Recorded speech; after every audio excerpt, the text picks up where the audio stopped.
Hey, it's Ron Milligan with Remax Select here in Portland's Pearl District. And this is part 3 in the series I've been doing about the 5 main things that sellers have in their control to get more equity for their homes. The number 3 thing, and I think probably one of the more important ones, is condition of the home. So a lot of times when we have new listings, agents will go into those listings and will give their clients advice on how they can prep the home best for market to give it, make sure it's in the best possible condition, and help that seller end up getting more offers, higher offers, better terms for their home when it hits the market. The main things that we usually do, and the 2 cheapest things, and it's not going to be, shouldn't be news to anyone, is paint and carpeting. And a lot of times when we're talking about paint, we're number 1, giving the property a big freshening up. Number 2, sometimes paint really means clean. So, if the walls are kind of dirty and scuffed up and that sort of thing, then painting is probably a better option than cleaning. And number 3, it gives people, that paint smell, kind of a freshness to the property, and can cover up other smells that you might run into in the home. The second one is carpeting. Carpeting, again, it makes the property look real fresh, clean again. And number 2, that new carpeting smell, kind of smells like new cars, is a good smell for folks to have when they come through touring the home. Number 2, it would be staging, and staging can come in a couple of different ways. Oftentimes when my clients have nice furniture, or they're going to be staying in the home, or even if they've got okay furniture, but they're going to be staying in the home, they're not going to be vacating the home, then I can have a staging consult where I bring my stager, my professional stager, through the home.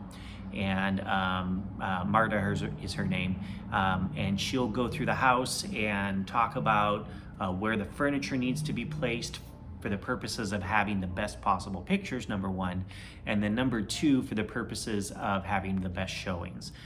So she'll talk about where the furniture needs to be replaced, she'll talk about decluttering, she'll talk about like in the bathrooms, having nothing on the floor is a big thing that she goes through, and the number of items on the countertops in the bathrooms and the kitchen.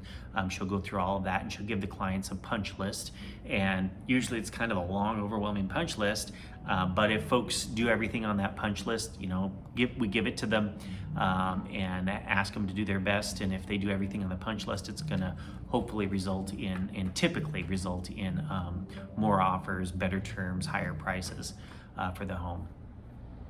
The other part would be for an empty house, actually having staging. Staged homes sell faster typically, and for more money typically. And staging, a lot of people think about that staging as important for big spaces, but it can also be important for small spaces, because a big room without any staging can look small, and a small room without any staging can look smaller than it will with proper staging. So if you got the right scale of furniture in a small room, it can actually help it make it feel a little bit bigger. And then it's always better for the photography. It's having something in the photos that gives the room dimensions versus just blank walls and floors. The other thing that we do is recommend some handyman work. So if it looks like the house has got a little bit of deferred maintenance or something like that, then usually giving the sellers a punch list of things that need to be done prior to hitting the market can be very helpful to making sure that you get the most money for the home and get the best terms. So when a buyer walks through the house and we've done everything right, it smells good, it looks good, it's staged right, the buyer's having a real positive response, real positive emotional response to the home, and then we see that the gutters are pulling away from the house, or there's some fascia board that needs to be painted, or there's a ton of moss on the roof, or whatever it happens to be, whatever sort of deferred maintenance that they run into.